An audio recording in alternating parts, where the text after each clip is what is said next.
นี่เป็นฝั่งน้ำคลองเด้อเนี่ยโอ้น้องอยู่ไหนเ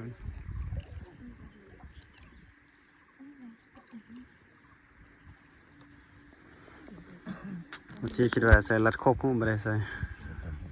ใส่น้ำคลองเหรอใส่น้ำคลองใส่ไปยังไงเลย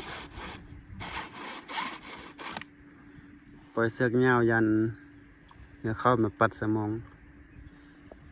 เป็นหัดเด้อโอเคมัดมองสำเร็จแล้วปล่อยมอง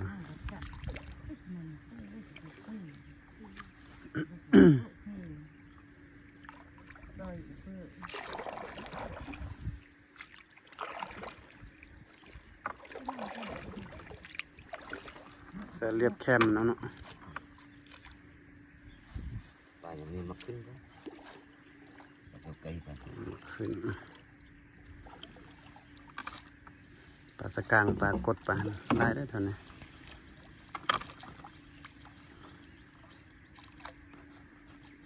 มองมันนักซึ้นมองตัวนี้มันลงไปลุมนี่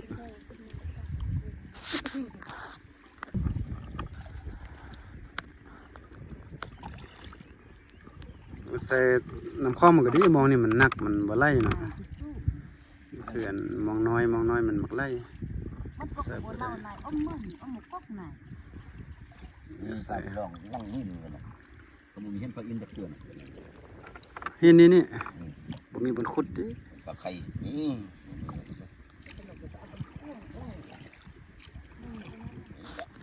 จะตัดแรงมาลุ้นกันเด้อสิถือพุ่นเอาใส่ตั้งแต่พุ่น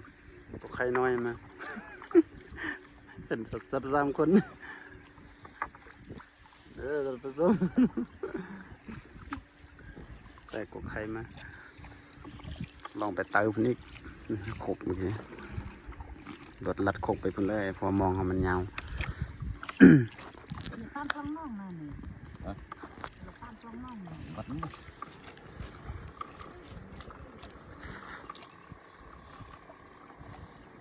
ว่าแดดมันนี่ฮ้อนสุดแหละเมื่อวานนี่บดหมดมือคักโอ้นี่ฮ้อนพันกันที่